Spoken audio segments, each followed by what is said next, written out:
What is up, beautiful soul? Carleena Lara Bragada here for the next video on how to live cyclically, returning back to the wisdom of Mother Earth, our great teacher, the great spirit of Madre Tierra. I am an author and spiritual coach, and I specifically work with women in my coaching program to empower them to return to cyclical living and also to return to a life of authenticity, creativity, mysticism, and freedom.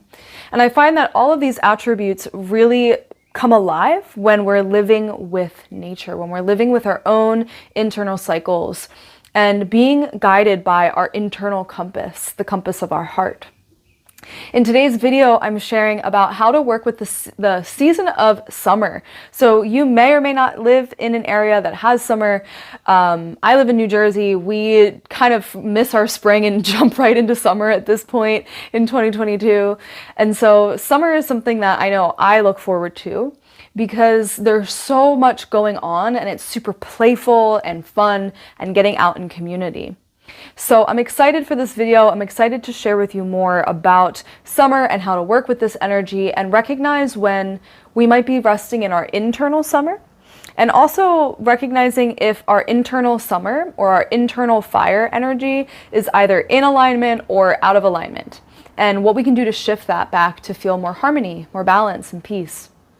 These videos that I create are inspired by Tantra and 5-element theory, as well as a smattering of different topics from all over the world.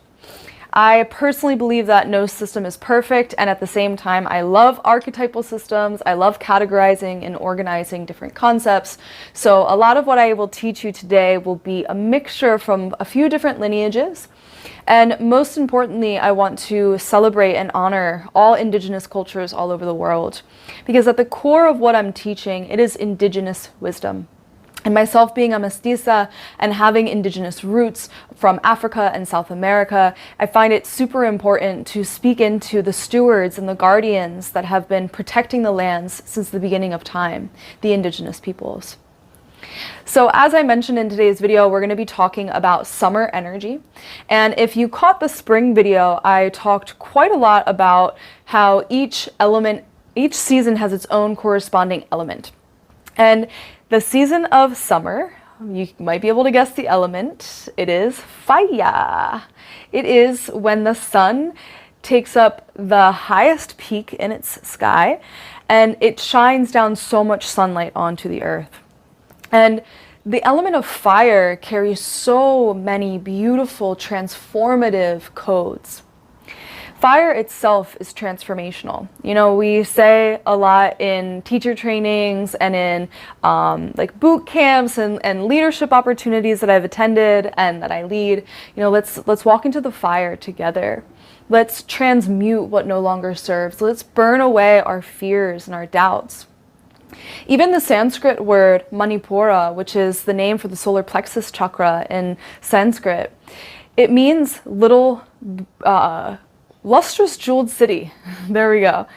And what it means, lustrous jeweled city, is that if we use our internal fire, our tapas, and our burning desire, this fire that's cultivated in the belly, we can start to burn away any limiting beliefs and get to the gem inside. That there's nothing that we want that we don't already have. It's just about peeling off the layers to find the gold. So in today's lesson on summer, that's kind of the gist of what we're talking about. How can we peel away the layers and transmute what no longer serves to get to the gold of who we are? And then most importantly with summer, go out and share it with the world. In these videos, I share not only teachings that come from scripture and come from indigenous wisdom, but I also share my personal perspectives. And I feel in the mainstream spiritual community, we're having a bit of a lapse with this new age capitalism that's starting to spread and has been spreading for about 10 years now. And this new age capitalism is promoting a lot of language like manifestation and, you know, I am statements and affirmations that are all really individualistic. And in Tantra, one of the teachings is that we want to come into our spiritual practice with intention. So if our intention does not include the collective, it will only serve the ego, and it will only fuel whatever sickness, darkness, or aspects of self, shadows, that are in need of healing, and reinforce them even greater. If we shift away from the I into we can start to birth this new earth. And I know that that's a part of my purpose, is to help initiate people to step into this new earth, to teach from my heart with these new earth codes. And what I mean by new earth is higher vibrational 5D living, where anything we desire, we can manifest. And it's ironic here because manifestation is a beautiful tool to have in our toolbox. And we just want to be cognizant of how our manifestations are either helping or hindering the collective. And so this includes incorporating healing work around racism, around any judgment of sexuality or gender identification, looking back at our ancestry and seeing who our ancestors were and doing ancestral healing based on our different cultural, racial, ethnic backgrounds, even sexual identification, again, gender identification, disabilities, all of these different individual representations that we can cast judgment upon. So I want to be mindful going into the lesson of summer to share that my personal belief of one of the greatest teachings of this season is to start to turn our desires outwards, to start to become more compassionate, and to show up in the world as the person that we want to see walking down the street saying hello, the person that we want to see driving next to us in traffic, the person that we want to see when we are checking out at a store or at a community gathering or at a more intimate sacred space like a sister circle or a moon circle gathering, a men's circle, an LGBTQA circle, whatever it might be, being that person that can show up in community with an open heart and a willingness to serve and a willingness to be authentic in that space. So before we get there, how do we get there? Well, we're going to table that, so just keep that in your back pocket. I'm going to start just by sharing a little bit about what summer energy is. Summer energy is ruled by the fire element, so it is very expansive. You think of fire, if you don't contain it, it will spread. And fire is super healthy. So in the forest, they light intentional fires to help fuel future growth. So we burn away what's dead so that we create fresh nutrients actually in the soil from all that ash, and then new life can grow when the season is time for it. But without that checks and balances, fire will just run rampant. It will just expand, and can cause a lot of damage. So this is very much a metaphor of what our internal summer, our internal fire can look like. Fire and the season of summer pushes us outwards and pushes us towards community. It's a very social element and season, and it's metaphorically playful and joyful. Like I think of it, fire, it's like ecstatic. It's just moving and dancing, and it has a lot of energy behind it.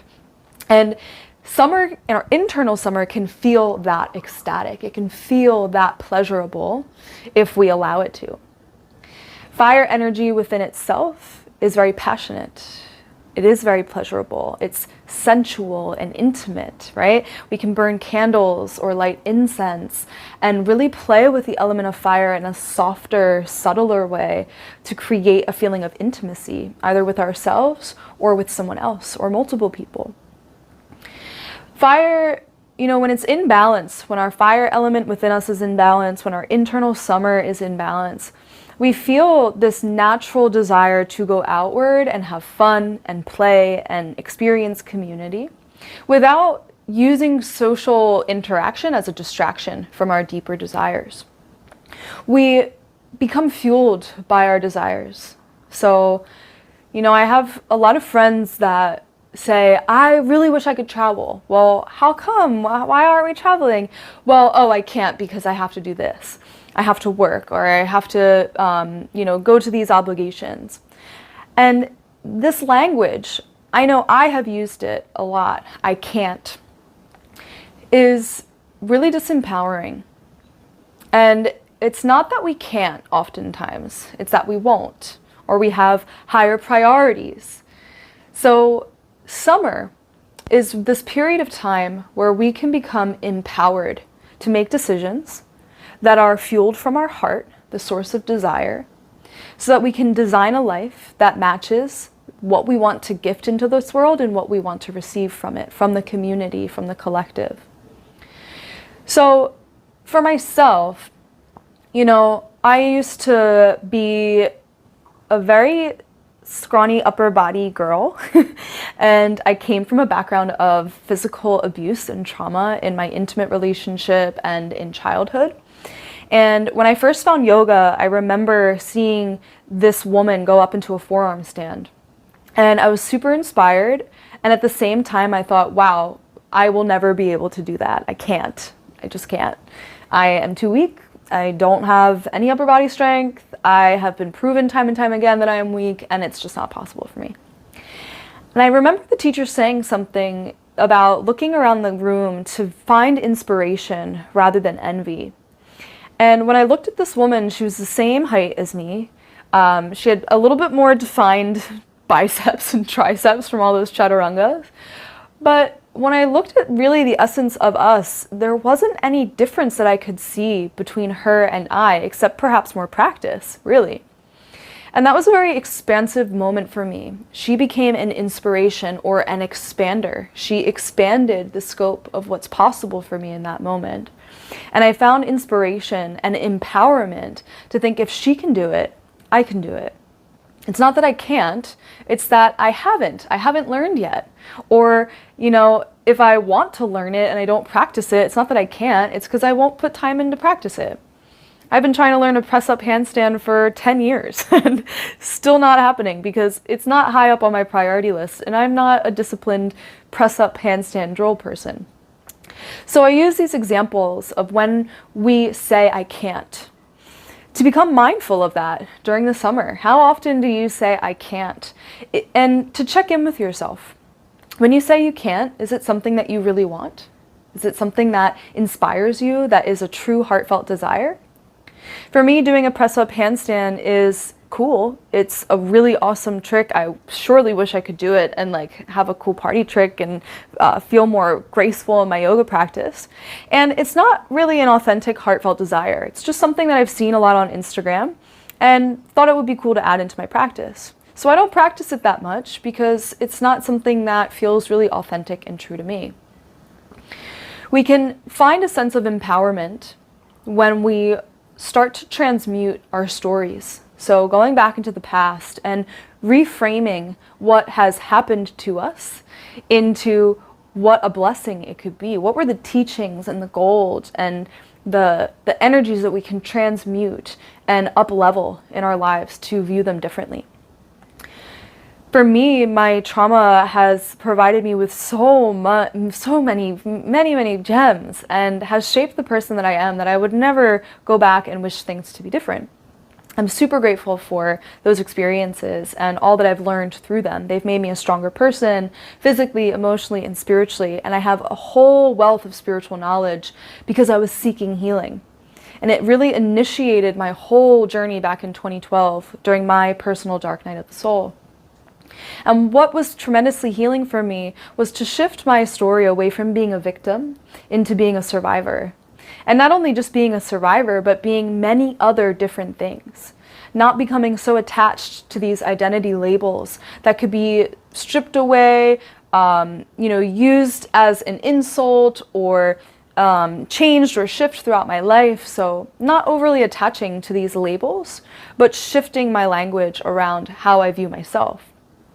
When we collectively move away from being the victim or blaming the universe for our problems, we start to plug back in to our own power source, into our authentic self, and we find a sense of empowerment. Once we're empowered, we can start to make more clear decisions, right? When that trauma isn't looming over our heads, we can move with sure-footed steps. Our nervous system has a chance to get a break. This is why I think it's kind of step one when we're working with our internal fire, to reach authenticity, to reach belonging, to reach pleasure and play, and being able to feel like we can take aligned action in our lives with conscious awareness. We have to work through the trauma and find a sense of empowerment first, in my opinion. Because that empowerment will build a stable foundation that allows us to walk up, head up, shoulders back, and feel our feet on the ground. We are taking a brief pause from this video so I can share with you some really amazing goodies that I have to share. I have a free meditation that is accessible through my website, and there's a link down below that you can access this. Simply enter in your email and an automated message will be sent to you with a download link, and or it could be available to just press download right from there. So you get instant access to this meditation that you can have and own for life. In addition to that meditation, that free gift from me to you, I would love to also direct you to my Insight Timer page. Insight Timer is a free app that allows you to meditate at any time, anywhere, and it can track your progress. It's really an incredible app. I am not sponsored by them by any means, but I am a teacher on there, and I host sometimes some free workshops and classes, and also have a library of guided meditations there.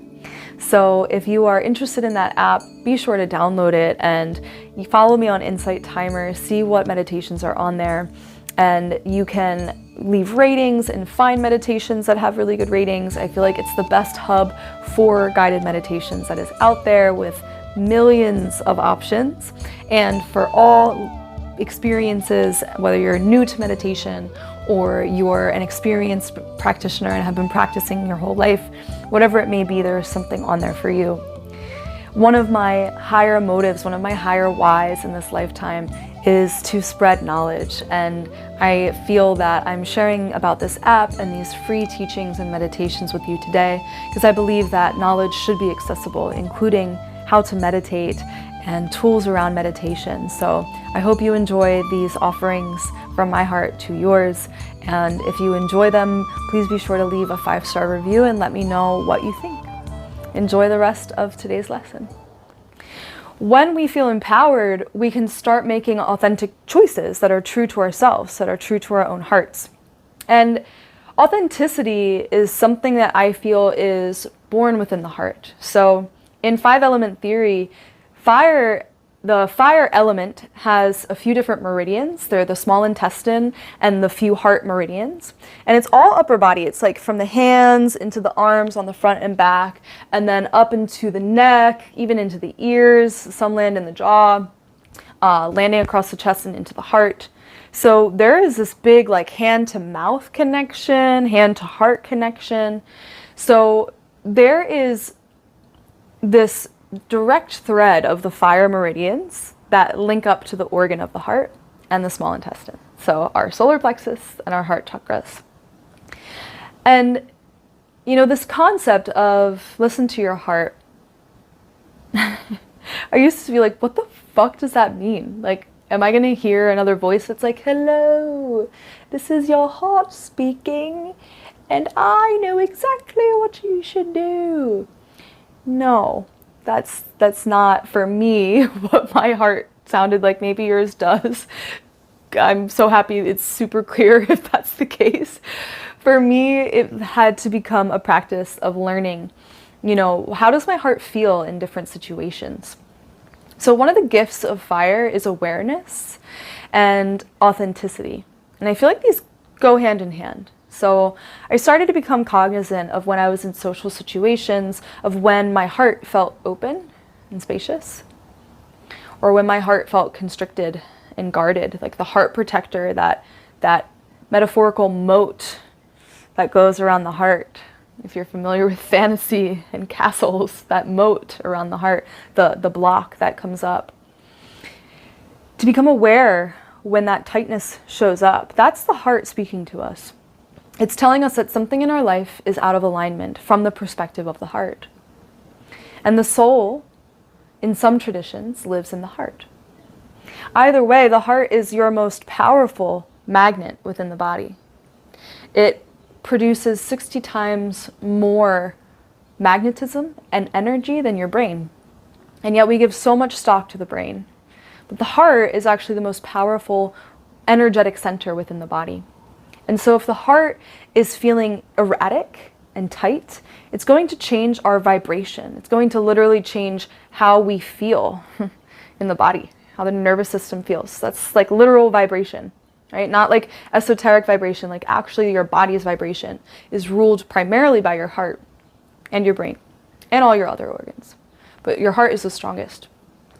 So when we're listening to our hearts and finding our authentic truth, it's asking the heart, what do you need? I'm listening. I'm here for you. When we check in with the heart often, a really simple technique is taking one hand to the heart and taking a deep breath and just asking, what is it that I need right now? And finding an authentic response to life rather than a reaction. When we are empowered, we feel empowered to make decisions based on our heart.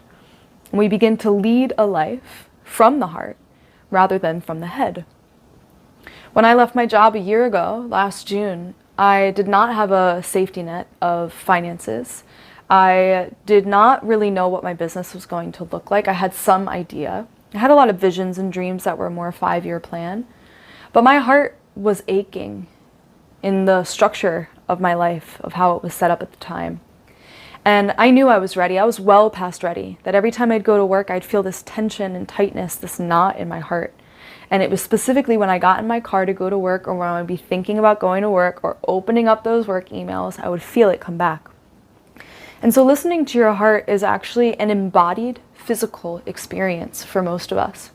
And if you're not used to checking in with the body, then you can do some heart coherence meditations. There are an abundance of them on Insight Timer and on YouTube. You can also start to do more movement practices and somatic practices like Tai Chi, Qigong, running, walking, spending time in nature, yoga, dance. Anything that gets your blood moving will help you drop the mind down and into your heart. And just getting a feel for what your internal yes and no is within the heart. The heart is what shares with us its deepest desires. And it does it so subtly and so lovingly.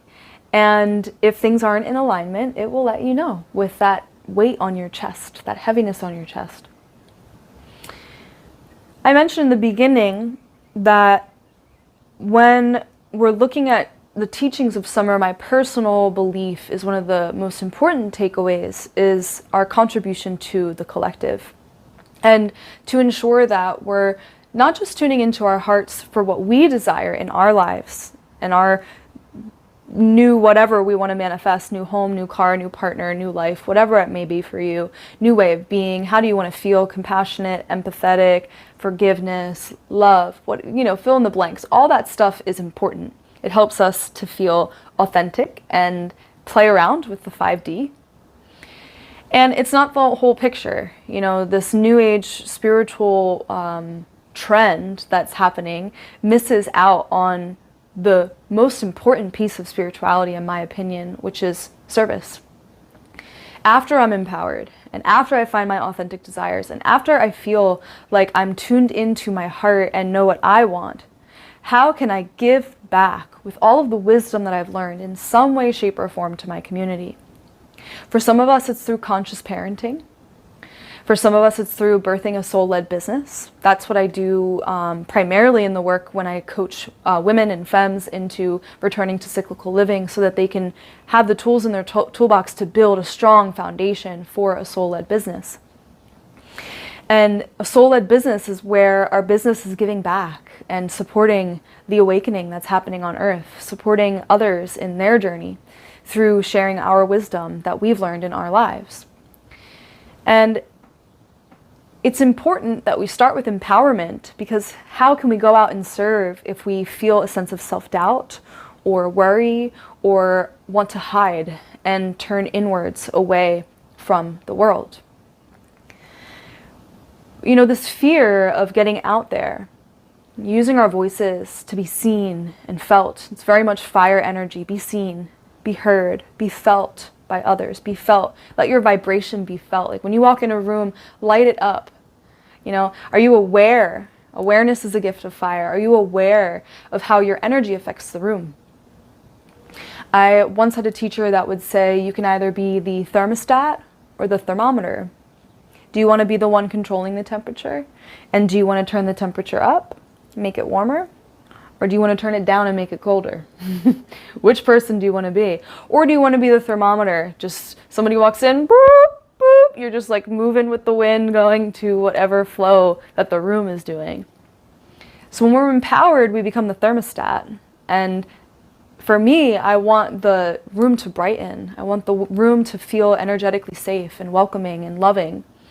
And so the work that I do on myself to empower myself changes the vibration in every room that I walk into. And the same is for you. When we have this sense of awareness, we can begin to look at how our healing affects the collective as a whole. That anything unhealed within us, any shadows, any judgments, any criticisms, can be felt in the collective and are part of the collective problem.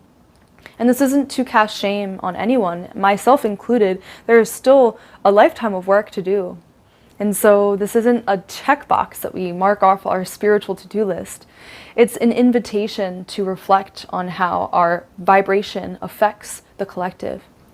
That everything we see on the news, everything we see in our own communities and our own culture is a reflection of some part of us. Otherwise, we wouldn't be seeing it. Anything that you admire about any one of your teachers is a reflection of you. Otherwise, you wouldn't be able to see it.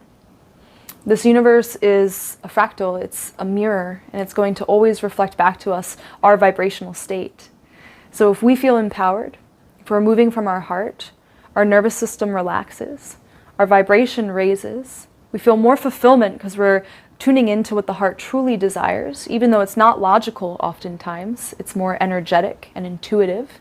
Intuition is one of the gifts of fire in our inner summer. When we have all these things in our back pocket, we can really create long-lasting change and start to see the world in a different perspective. Humanity becomes much more brighter. You may be surprised to hear this, but this is the least violent time in Earth's recorded history. We have less war, less death, less illness. And although in my particular country, the United States, cancer is at its highest and diabetes and heart disease is at its highest, which is what I believe to be intentional from pharmaceutical companies and food being tainted and pollution and things that are avoidable by, reading labels and doing our best to put into our bodies better food and better products, should we have the means to do so, if that's accessible to us, which is also another problem, is accessibility to a lot of these things. I want to be mindful of that. Although in my country these diseases are on the rise, as a whole, as a collective, globally, we are seeing one of the most peaceful times to be alive in Earth's recorded history. And so if our perception of that is different, we must look within and start to seek out what is wanting to be healed so that our perception of humanity can change. If we're judging humanity, we are part of the problem. And I say this because I have been a part of the problem. I speak personally and empowered from my stance of I, that I have actively contributed into many timelines and toxic beliefs that I do not wish to see in the world. And if part of my soul's purpose is to awaken the new earth, then I must empower myself to walk that life in each and every area of my life. With my family, with my health, with my spiritual practice, with my partnership, with my friends, with my business, my values, with my clients, and with the collective as a whole, to show up with unconditional love. Lastly, I want to share about belonging, that, if we're getting out there and putting ourselves into community, we want to feel safe, like we belong. And I feel belonging is something that I feel I have struggled with the most in my life, being biracial and growing up in different cultures, like class cultures, like feeling like I was always a lower socioeconomic status than my peers when I moved, and just feeling a sense of being the odd one out with my interests. I felt very alone until really the birth of the internet and like a lot of TikToks. So I'm gonna let my cat in. He's outside. Hi, honey. This is Saturn. Yeah. Hi.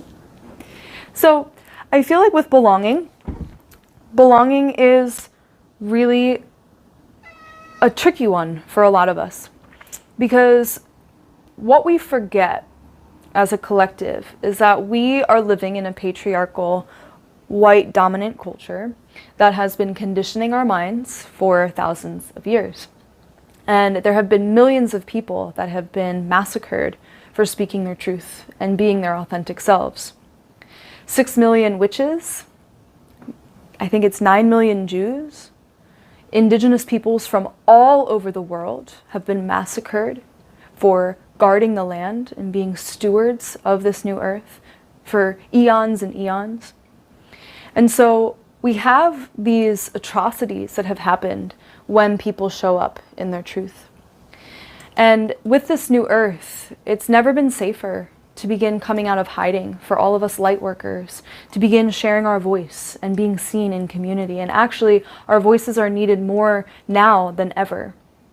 And so we have this deep soul fear of being called the witch, being called the brown person, being seen as the black person, as the gay person, as the person who doesn't belong to white dominant culture.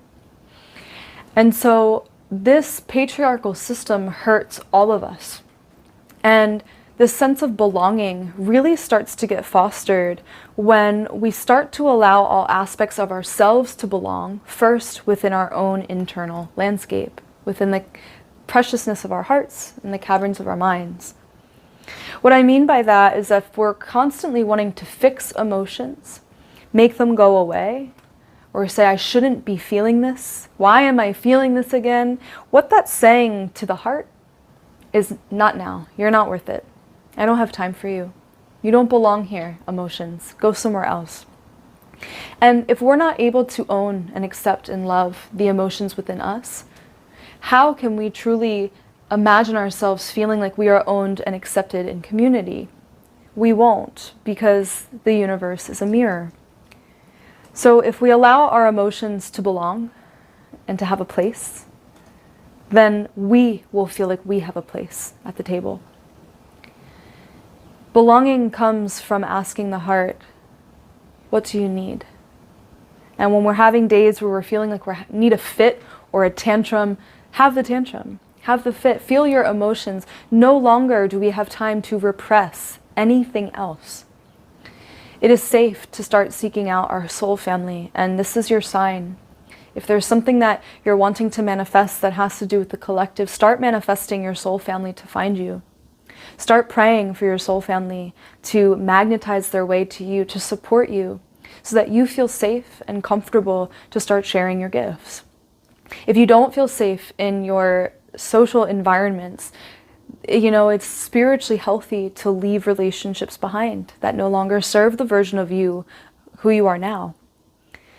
And so I hope that this video provides you with some insight into the gifts of summer and how to become more cognizant. The greatest tool we can use is to tune in with the heart and just asking the heart, I'm listening. I love you. The heart does not judge. It is loving awareness. And so you can imagine maybe your highest self doing that dialogue of I'm here, I'm listening, or maybe a loved one or an ancestor or a spirit guide, God, source, the universe, whatever your sense of loving awareness is for you, you can call that in at any time. There's so much more on the fire element and on our inner summer. And this is the time for today to say adios. I am going to be coming out with a new book called The Akashic Alchemist, a cyclical guide to remembering your soul's ancient wisdom, where I will take you through all of the seasons, plus a few additional phases that I have created in a 7-step process to spiritual revolution. And this teaches us how to return back to the ancient ways of working with Mother Earth instead of against her, working with our internal seasons so that we can live this life of authentic desire, to get out there and feel more at ease, more empowered, more creative, and more connected. We've been living in a period of intentional isolation. Isolation is one of the most dangerous things for human beings. It weakens our immune system. And so this summer, get out there, go to barbecues, hang out with friends, swim, dance, pleasure yourself, have sex, make a baby, do your taxes. Don't do your taxes. They're late. Still do them. I have a good tax man if you need them. I don't know where the stream of consciousness is coming from, but it's summer. Have fun. Have some fucking fun. Listen to the heart. Tune in with the heart. What does your heart really want? And more importantly, how can you use your heart to birth a new reality with these beautiful hands of yours? These hands that are in service of spirit. I hope that this video was in service of you today, my beautiful soul. If you enjoyed this content, be sure to like and subscribe to this YouTube channel. It means so much to have that support, and a simple click of buttons really helps get these videos out to people, and adding a comment does so much, so greatly appreciated. And I also love to just have a dialogue with people. What's your relationship with summer? How does summer show up for you? Do you get a summer where you live? Where do you live? Start a comment down and start a thread down in the comments, and we can have a conversation and get that going. And stay tuned for the Akashic Alchemist, which comes out on the new moon in Pisces, March 21st, 2023. My name is Carleena Lara Brigada, and you can find me on Instagram, on my YouTube channel, all types of places.